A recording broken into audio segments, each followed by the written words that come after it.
won't dry completely, but I think some areas will become dry towards the end of the race. The rookies, the likes of Marco Bezzecchi, Fabio Giovanni, Mandaliga grandstands. Just listen to the roar. This is what the crowd have been waiting for a good couple of hours now, since the Moto2 race came to a conclusion with spots of red in the air. They've seen plenty of rainfall since then. The green flag waves, and Johan Zarco leads the field out for this exciting lap. They'll do one lap to the grid, and then at 15 minutes past the hour, the Indonesian Grand Prix will be underway. World champion Fabio Quartararo starts from pole position. Just how much has his wet weather riding come on since last season? Of course, it was his difficulties in the wet conditions and mixed conditions that saw him start the Grand Prix that eventually concluded with him as world champion back at the Emilia-Romagna Grand Prix last year, from 15th on the grid. Can he put those problems behind him and give his world championship defence the kickstart that it needs? This is a massive step into the unknown for these MotoGP riders. Who's going to take the big risk? Jack Miller, well, you know that he's so good in the wet conditions. He's proven to be strong on the Ducati and the Honda in the past. Of course, it was mixed conditions. He took that famous win at the Dutch TT in Assen back in 2016. Who else has got really strong wet weather prowess in this field? Frankie Morbidelli's actually a bad wet weather rider.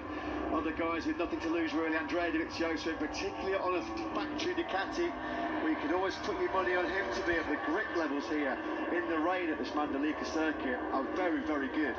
Very good indeed. So you can see the guys are just out there now trying to understand where the patches of water are, where the water's perhaps at its worst, and then also just work out the grip levels. Which is why you're seeing riders come back down pit lane. They do have time to do this. This isn't like the quick restart procedure where you have 60 seconds to get out there before the pit lane closes again. So understandably, some of the smart cookies on this grid, the two Pramac riders, the two Suzuki. To the unknown, I'd love to know how your riders go into this race, how they've been feeling in the box, and we do know how in the... Difficult to have an opinion, difficult to predict something.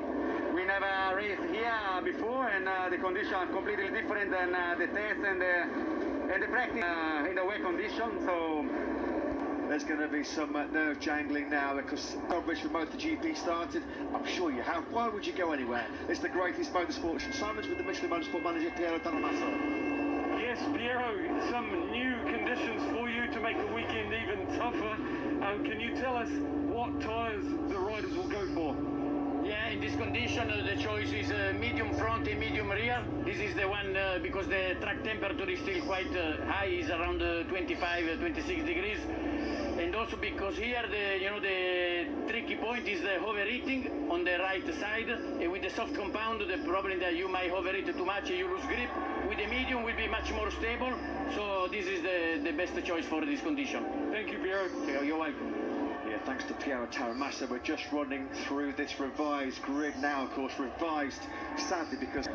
Well, the Shaman certainly did the trick in the end. We got the race we were hoping. Of course, she normally goes to big events like... Goes into it as the championship leader. Let's get a word from Grassini with Simon. Yeah, that was a key word you said there, championship. Yeah, now is difficult. This is good enough.